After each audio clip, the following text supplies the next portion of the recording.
Plainfield Plan Commission meeting is called to order. All rise for the pledge. I pledge Allegiance to the flag of the United States of America and to the republic for which it stands, one nation, under God, indivisible, with liberty and justice for all. Can we have a roll call, please? Commissioner Segerbrook. Commissioner Renzi. Here. Commissioner Menace. Here. Commissioner Heinen. Here. Commissioner Womack. Here. Commissioner Green. Chairman Kiefer. Present. Park District. School District. Fire District. Library District. Okay, in your packets, you have the minutes from our July 5th, 2016 meeting. Are there any corrections or amendments to them?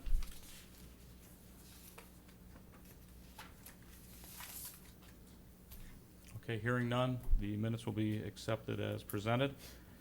At this time, do we have any public comments from anything that is not on our agenda for this evening? Any public comments? Please step to the microphone, sir. For this meeting, I count as part of the public, but I'd like to welcome the two new commissioners. You left before I had a chance to say things last night, so So you followed them here? I'll say what I would have said, or what I did say anyway. The Plan Commission is very important to the village board, and I'm pleased to see that you both are very highly qualified and willing to do this. I also said that this has often been a platform for getting to the village board. We get older. I'm the oldest, so replacing us eventually would be nice. But anyway, I spent a lot of time in Lawrence, and I gathered you were at KU as well, so welcome. Plainfield's a great place to live, and you've been here longer than I have. But anyway, welcome. It's a great organization, and we count on you doing a lot of good things because the board doesn't go into the kind of detail that you all do. So thank you. Thanks, Bill. Thank you. Thanks for your comments. Anyone else? Okay, seeing none, we'll move into the development report. Is there a report? Jonathan? Thank you, Mr. Chairman. And Trustee Lamb stole my thunder. We had a couple actions that the commission might be interested in at last night's village board meeting, not the least of which was the appointment of our two new commissioners. So welcome to Commissioner Menace, Commissioner Womack. The village board also did take action on the rezoning request at 125 South Van Dyke Road. So this is the one east of Diageo, north of 143rd Street. They directed the village attorney to move forward with an ordinance approving that rezoning request. Because the outcome was a little bit uncertain, staff deferred directing preparation of a subdivision plat to have a dual zoning of residential on a portion of the lot and industrial office research and light industrial on the balance would require a subdivision. So that subdivision will kind of catch up to the case and will come through the Plan Commission at a future date. Is that it? That concludes the report. Thank you. Thank you. Under old business, we have case number 1724-043016.REZ/SPR. And that was the site plan review. It's my understanding we want to continue this case. That's correct, and if I can just add a brief informational update prior to that. As the commission may recall, you did consider the case at our previous meeting. There were two requests. One was for rezoning from R1 residential to our BT business transition district. That request was supported with a recommendation of approval from the Plan Commission. With respect to the proposed new commercial building, the commission felt it was inappropriate to take any action on that before the Historic Preservation Commission had a chance to take up the issue of whether it was appropriate to demolish the structure. The HPC did meet last week, and they toured the site as well and made the determination that it was not necessary to request a 90-day delay in a community impact study, which is the more rigorous process by which the applicant would need to obtain a demolition permit. So while the HPC is not necessarily cheering the demolition and potential loss of a historic structure, they've identified that due to the lack of extreme architectural significance or historic resources associated with the building, that a community impact study would not be necessary. At this time, it's staff's understanding that the applicant is considering a few alternatives, including taking some informal feedback from the Historic Preservation Commission and it was just necessary to have some additional time for full consideration of that site plan review. Okay, was there a request to continue it to the August 2nd or August 16th? Just to a date uncertain that they'll So come. just, do you want a motion just to continue it to a future? That's correct, yeah, that would be great. All right, so the chair would entertain a motion to continue this case to a future meeting. That can be my motion. Second that.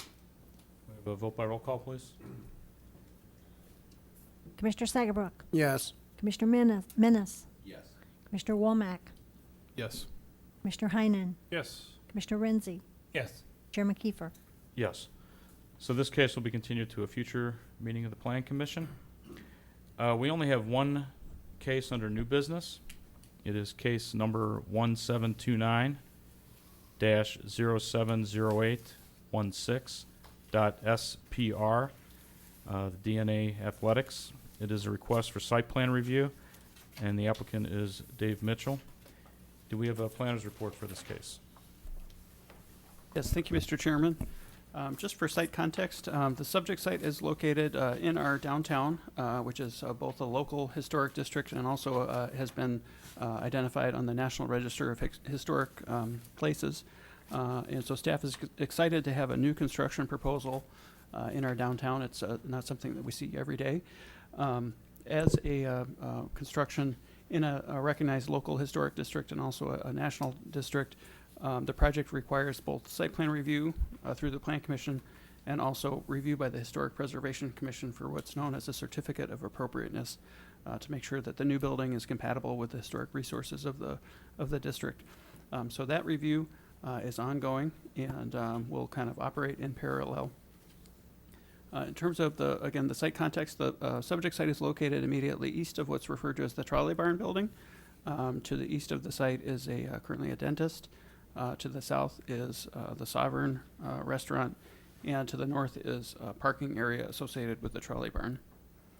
The lot itself is currently vacant. It had for a long time been improved with a kind of a bungalow-style home that had been adaptively reused more recently in the last 10 to 12 years for a handful of commercial uses before undergoing a partial renovation that was not concluded.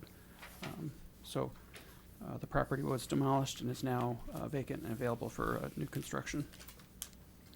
The applicant is proposing to build a two-story commercial building on the subject site, and it would also include, bounce ahead to the site plan here, excuse me, I skipped over.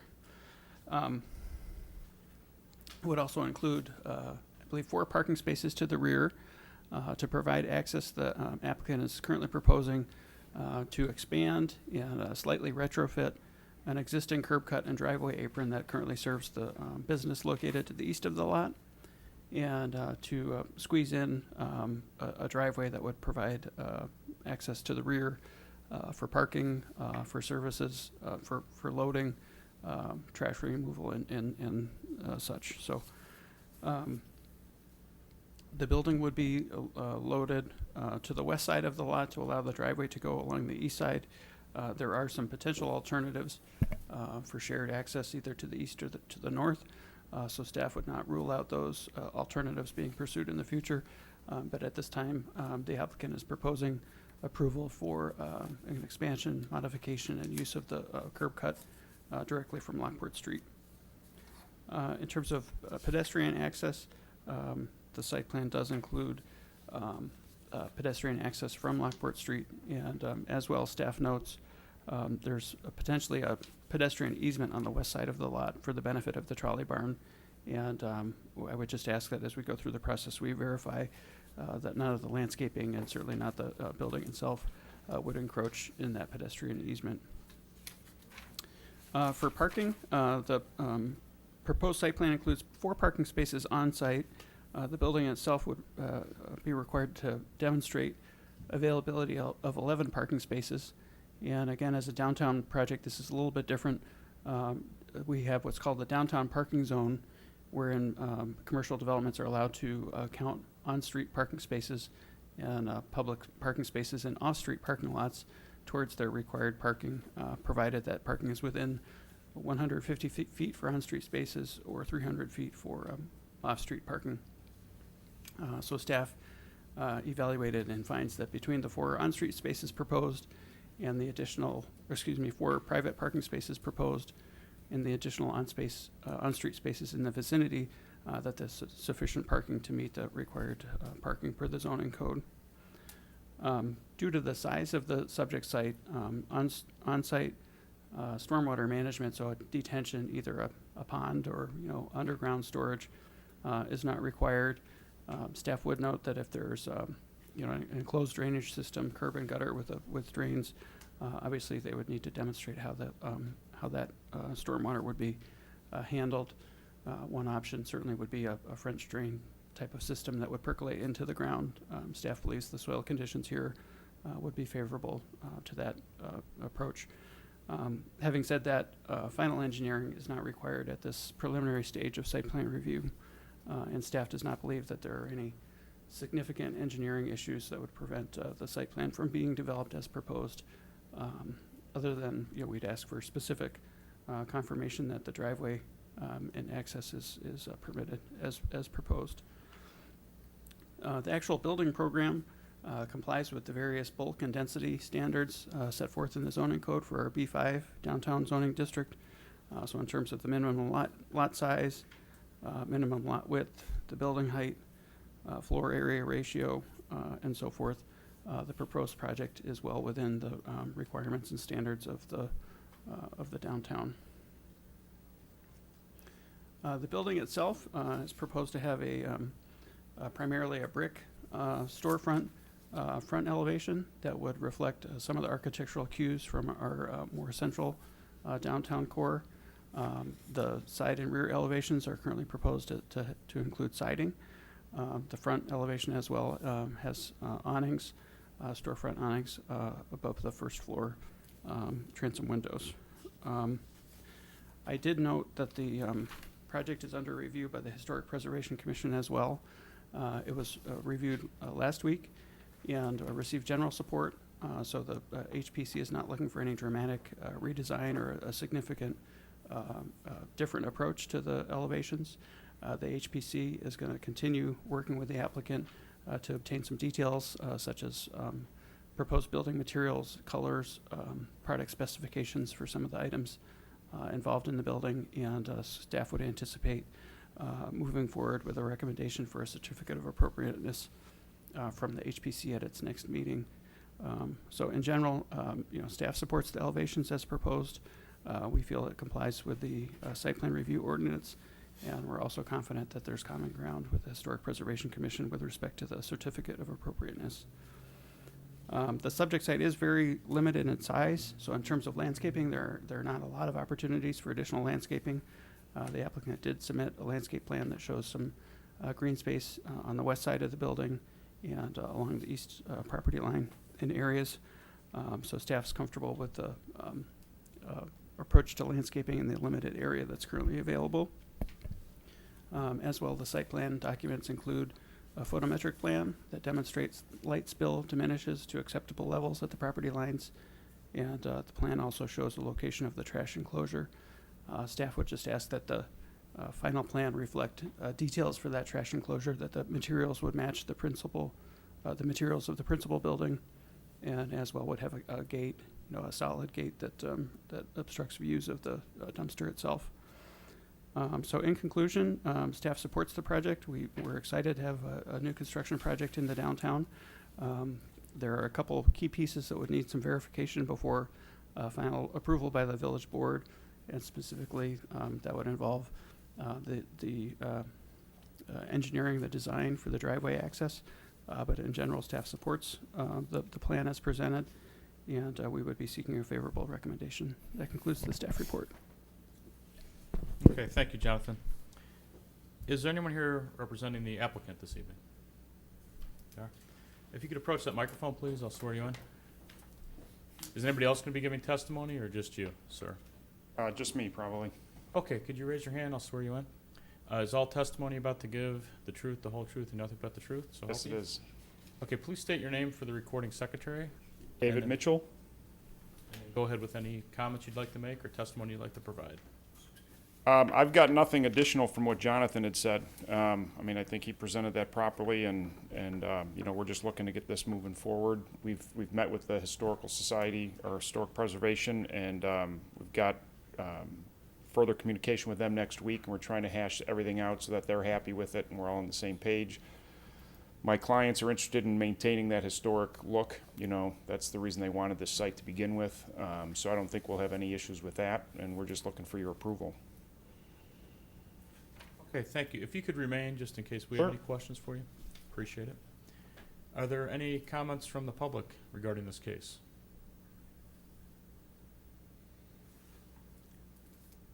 Okay, seeing none, we'll move into commissioners' questioning. Commissioners, you're free to ask any questions of the applicant. I have a couple. First, though, for staff. In your report, Jonathan, you were talking about you recommending things like narrow reveal dimensions and such.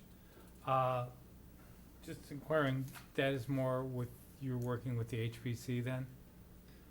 That's correct, and that's not to say that the Plan Commission has no input on the elevation. Certainly, we welcome your input as well, and we'll try and mesh them, and it's probably helpful that this process is operating in parallel, so that as it comes to the village board, I can synthesize, you know, the input from the two recommending bodies. But basically, if, as I understand it then, the certificate is the key thing that the village board needs to see? In this case, I mean, in deference to the Plan Commission, I think that is a more rigorous review of the architecture for compatibility with the historic district, both local and the National Register of Historic Places. So I think there's some more specific guidelines that apply. okay. And then,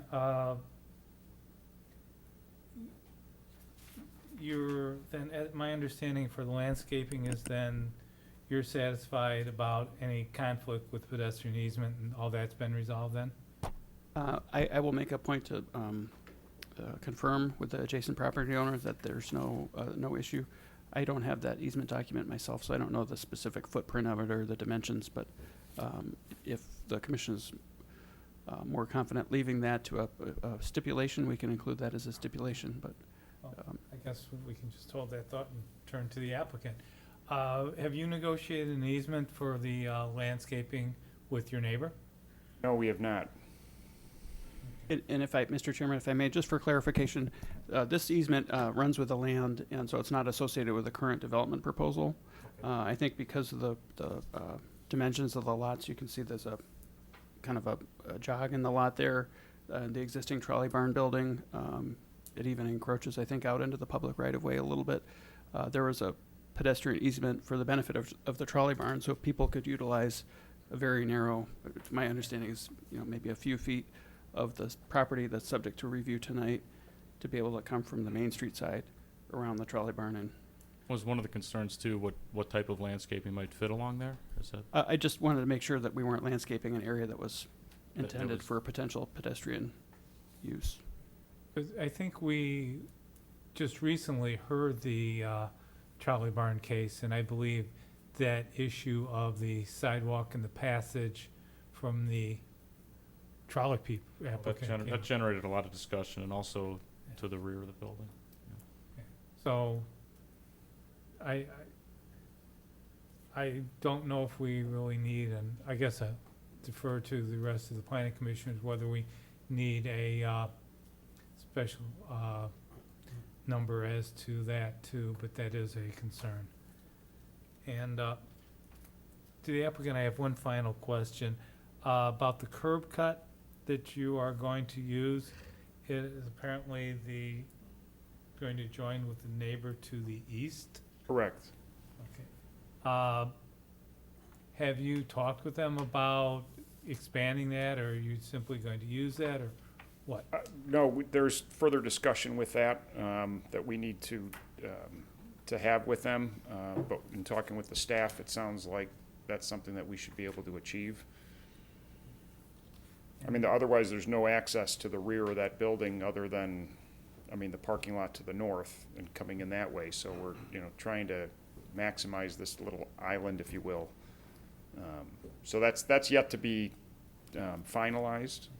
And Jonathan, I don't believe when we did the trolley barn, we had any cross-access easements or anything like that that was granted, were there not? No, I mean, the timing of that project was prior to the demolition of the existing home, Yeah. and the previous property owner was not interested or did not place an emphasis on having a curb cut. There was a curb cut prior to the road's reconstruction in 2008, and there was an arrangement to eliminate the curb cut to add some additional on-street parking spaces, which were determined to be, more attractive at the time. So, staff's, kind of assessment of the current situation is that the driveway apron is in the village's right-of-way, and so we have some purview to determine whether that's acceptable as it's currently drawn up and presented. So that'll be, subject to the review and approval of the village engineer. Okay, If, that was gonna be my question, that's the village engineer then? Because it's not, they don't have to go through IDOT, it's through the village for Correct. curb cut, correct? Yes. And So what's currently before the commission does not require approval of the adjacent property owner.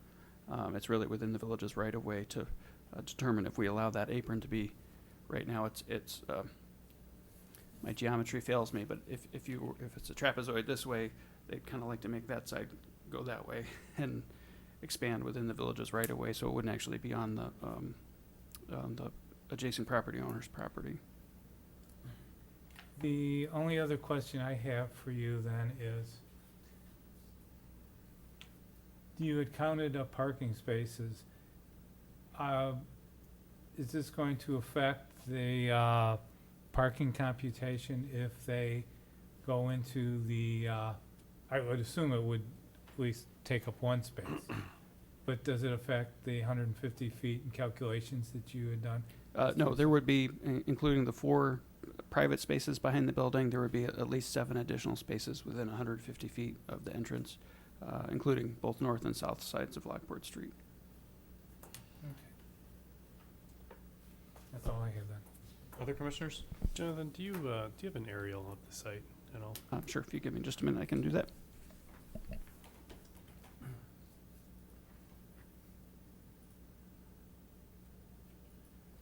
Guess I'm struggling a little bit with this access, and making sure that makes sense, because there's a, and I apologize, I didn't have a chance to stop by the site and specifically look at this condition. Obviously, I've been in the downtown area many times, but hasn't caught my attention.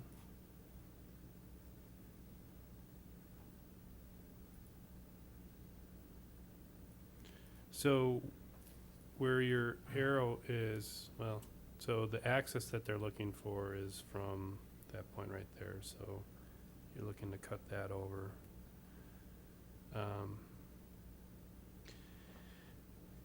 The thing that, I guess the thing that concerns me about this site plan, and I'm for, the redevelopment of this, I love the architecture of the building, but the one thing that concerns me a bit is that the 12-foot access drive, often angled apron, to this property. Obviously 12 feet, it's not two-way traffic, so that's one-way traffic. Do we have any other conditions in the downtown area like that where it's one way?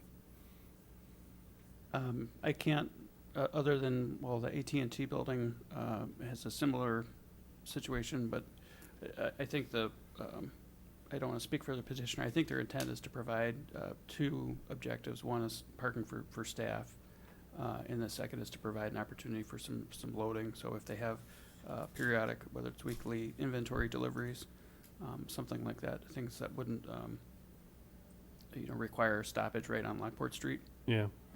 So from that perspective, it would be a very limited use.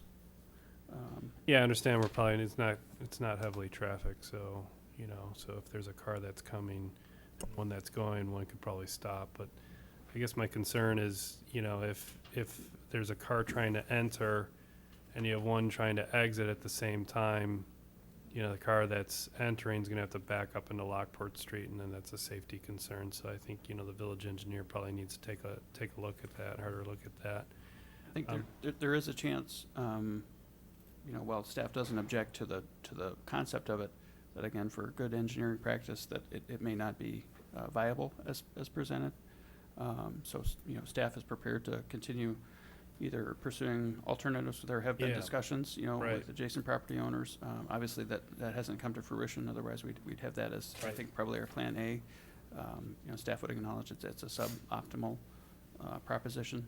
Yeah, I mean, I love the redevelopment opportunity here, but it's the access that I'm having trouble with.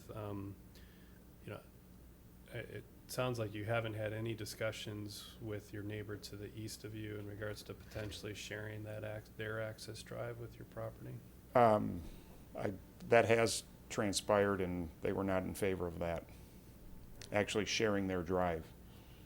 Village step in and help them with that discussion?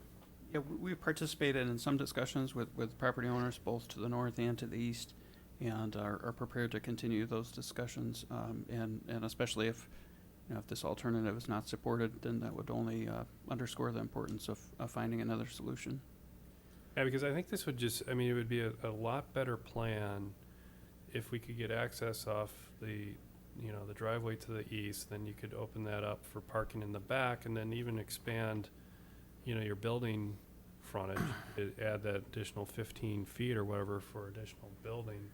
I don't know if that's needed or not, but I think it's just a better plan in general if we're able to have a shared access drive for this property. And I understand there's issues and concerns, and we got to get all parties, on board. So, I mean, if the village could take a look at that, work with the applicant, and see if there's other viable opportunities, I think it's in all our best interest. One other question is, I guess, best and highest use of property. As these properties redevelop in the downtown area, you're looking at, so what's the square footage of this building again? It's like Approximately 3,600 square feet, I believe. 32, yeah, 32, I'm sorry. 1,600 square foot footprint. And I understand that the lot's been sitting there vacant for a while. But I'm just, I think, this is our downtown area, and I'd love to see more development, higher development, more dense development, and, but by trying to carve a parking lot in there and an access drive, maybe there's more opportunity of a bigger, better building, and I don't know, has the village looked at that? Have they done a plan or a study in regards to trying to expand density or? Instead of, in lieu of having any type of parking lot, you're talking about? Yeah, maybe a higher and better use of the property, so to speak. Has there been any study from the village? One of the items in our strategic plan is to pursue implementation of a form-based code in the downtown, and that would, I think, move in that direction in terms of having, instead of a maximum height, you'd actually have a minimum height or a building envelope that would dictate more of the forms of what's here. Instead of having minimum parking requirements, you could have maximum parking, and that really forces people to utilize the buildings a little bit more. Yeah. So that's in the strategic plan in terms of implementation and what that would look like, if it's guidelines or if it's a hard and fast requirement. But there are some tools that are on the wish list for implementation. This is kind of a unique lot, too. I mean, you go a Yeah, few it blocks east, and you're looking at alleys behind the buildings that abut each other. This doesn't have that right now. I think there's a lot of unique developments on this street, honestly.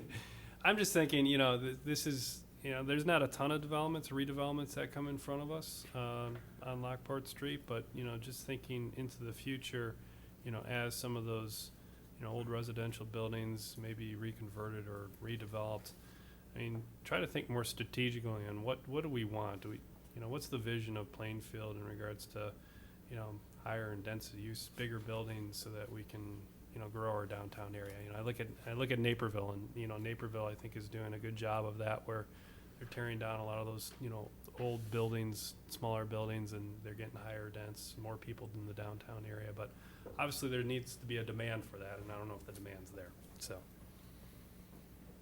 that's all. Other commissioners? John, looking at this aerial, it looks like the way the street's configured there. I see, and let's see, what's the next street to the west? That's James, right? Where this turn lane starts, I guess? That's correct. James Street would Okay. be the next. And it looks like at that point, we almost get to a restricted double yellow line in the street, so. I guess what I'm thinking is their driveway entrance, in essence, may almost be a one-way in coming from the east, correct? There's probably not an opportunity for a left turn anyway, eastbound traffic because it looks like they'd be crossing the, so is that a fair thing to say? I don't know, I'm sure cars do it. Well, I know they're gonna do it, I know, understood, but I guess by, are you suggesting that this driveway flare, the way it is now, is gonna be modified maybe, or it's gonna be left? That's correct. So if you can see where the cursor Right. is, this brick pattern kind of marks the edge of Right. the driveway. I think the proposal would be to reconstruct that more at an angle. Angle it, Um, so actually, would it lend to be a one-way in from westbound kind of coming in? It would tend to go against, eastbound traffic trying to turn Correct, into yeah. that. And again, keep in mind that of the 4 parking spaces, one's striped accessible and so, 5, so there are 4. Okay, that's coming to thank you for the correction. Primarily would be employees and who would be familiar with the. Right, so, but I meant the first on-street spot, there's no thought to, that would stay the way it is essentially, in front on Correct. Lockport Street, and then just try to work with the curb cut to re-angle it a little bit more. And obviously hopefully not tear up our brand-new streetscape too much. Yeah, there are, if it is a viable engineering solution, and that is still an if, I am not here to say it's Right. 100% works. Yeah. There are a couple potential conflicts there with a fire hydrant that is a plan of how that could be relocated or be incorporated into the building with a Siamese, fitting on the side of the building to provide fire protection there, Okay. equivalent fire protection. There's a existing street light, which, certainly we would hope to avoid the need to relocate that. That would- And I can see there's a crosswalk right there too, so, there's just a lot going on. So, seems like you'd want, and obviously with this one-way drive, seems like it being essentially restricted to a one-way in coming from, westbound is not a bad thing. And then the idea would be anybody who's back in that lot getting ready to come out, hopefully they're gonna have a look down the alley or down the driveway to make sure nobody's coming in before they start, so I think hopefully it'll be fairly safe. I just had a couple more questions about the building itself. So, I kind of agree with the staff report. Obviously, the Preservation Commission, I think they would take the first line on the front facade. It's a nice traditional look, but as soon as you turn the corner, I think it's a different story. I hope we're talking about a cement board type material, not, Correct. not vinyl. And I have to agree, the proportions of those windows are, they're just anything but traditional looking for a downtown area. I don't, high kind of horizontal bands of windows. I'm not really Well, sure. the reason for those real quick, that's their stock room, and instead of making it look like the alley side of an old building where you have a 6-foot-high double-hung window with a Right. rack of storage across it, Okay. and you're looking at boxes and everything else, the intention was that, we've got some high ceilings here, storage would come up to that 8-foot mark Okay. and be out of sight. This is facing north, so Right. it's really not a streetscape. Right. We can certainly clean this up. This is a Right. stairway that runs upstairs. Right. This is a stairway that runs downstairs. Right. We can change these double hungs, which I've already Yeah. done, to incorporate that. And again, this is the stock room as well. We could potentially just eliminate that altogether. We're just trying to Right. bring in natural light. But that's the reason for it. And Okay. I agree with you from a aesthetic standpoint, but from a functional standpoint, to make them functional, that's the reason we had done that. And, obviously our purview is not the inside of the building, but the way this, this is a retail use on the first floor. Correct. Okay.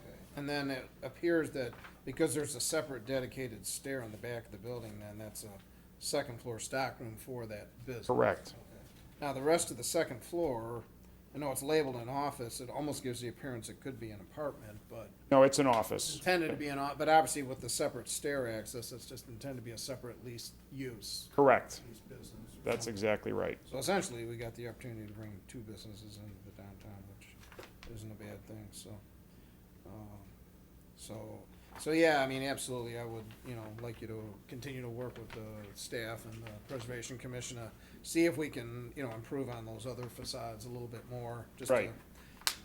Because obviously, again, there is some look, up and down the sides of the building too. I mean, the back, yeah, it's facing the parking lot, and there's a parking lot to the north, but off of 126, I mean, you'd get a look at the back of the building. Sure. as well. Yep.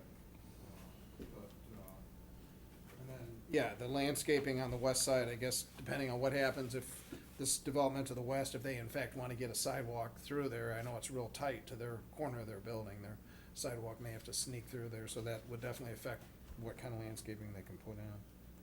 So, but other than that, I don't have any other issues. Jonathan, sorry, one last thing. Sure. I was just thinking, maybe there's potential compromise where if you could work with the neighbors, still have that 12-foot drive lane, but have it connect with, the adjacent owner. So then that way, I'm assuming that's 24 feet, to the east of them, or 20 feet. So it being, a 36-foot drive or 34-foot drive, so there's no barrier between the two. Obviously, you still need access easement on that, but I think that would look a lot cleaner versus the two separate drives. And then that would avoid the issue of people having to back out then too if they come in conflict. So, and then utilities, the only reason why I ask utilities, do they need to go on the street to get new utilities and rip up the streetscape? I believe so. The water is available, water and sewer are both available in Lockport Street. I think there's a water main available in Main Street, but the question would be, Existing services probably aren't adequate enough for this proposed, so they gotta go. no, We need fire protection as well, so we Fire need to protection. 4-inch in, yep. It's a bummer they gotta, there's no stubs that were planned for that. Plus, we can get by without the fire protection. Good luck. Yeah, so do we have details of that and how they do that? So it doesn't, whenever you rip open the street, it's such a beautiful streetscape. we have a product specification manual for like the concrete mix, for example, what the bricks were utilized if replacements are needed, that type of thing. Thank you. Any other discussion? I would like to just clarify and build on what Commissioner Heinen said. I agree, especially when we look at the aerial, that the best would be a shared use, maybe a shared driveway with some sort of an easement. The problem is, though, I don't want to have that for a stipulation, because if I was the other person and saw that there was a stipulation, that would kind of, I'd add a zero at the end of any demand I had. Well, what if we propose that the staff works with the applicant and the neighbor to the east to try to come to a compromise on a shared access easement? I think they've already indicated that's what they're both doing. Okay. Is that correct? Right, if I can give just a very brief, what I hope is an accurate reflection of the efforts to date. There has been extensive discussion with both property owners to the north and to the east, and we have not been able to reach an agreement to allow for cross-access.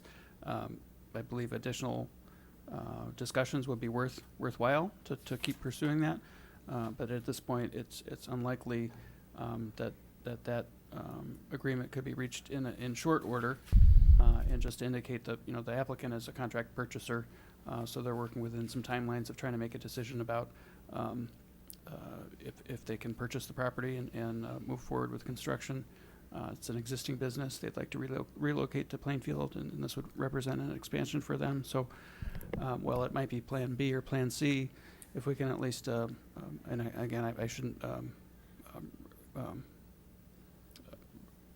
step outside my realm, but I think that the thought process is if there is support for a Plan C to at least allow the transaction to close and move forward, we'll continue working on other solutions that might be more ideal. I think the reality is you can't compel the building to the east to cooperate. Yeah. So, No, and I appreciate the clarification on that. I think that adds a lot of value. There's no further discussion. Chair would entertain a motion. I move we recommend approval of the site plan review for the proposed new building at 24210 West Lockport Street, subject to the two stipulations in staff's report. Second? Okay, a motion has been made and seconded regarding the site plan. Can we get a vote by roll call, please? Chairman Commissioner Renzi. It's already, Thank you for the it's just like turkey. No. Yes. Commissioner Menace. Yes. Commissioner Womack. Yes. Commissioner Segerbrook. Yes. Mr. Heinen. Yes. Chairman Kiefer. Yes. So this motion carries. Where did the applicant, oh, there we go. Say your motion carries. This will be referred to the village board. Please be in touch with staff for the date and time that you will be appearing before them. And good luck with your project. That concludes our new business. Before we get into discussion, I just wanted to welcome our two new members, Commissioner Womack and Commissioner Menace. So we're happy to have you on board. Good luck. If you have questions along the way, please feel free to either contact Jonathan or myself, and we'll try to help you as much as we can. Thank you. Thank you. Anything else for open discussion? And for your first meeting, normally this doesn't go this quickly, so I would, we rarely get out of here before an hour. Hearing no other discussion? I guess from what I understand, the Plainfield Fest was a big success. Most of the weather held up, so it's nice to see when the community comes together for that. It's always nice. Yeah, congratulations. Yeah. Went Friday and Saturday, and it was a great event, so. Well, we will adjourn at 7:44. The meeting is adjourned. Thanks for coming.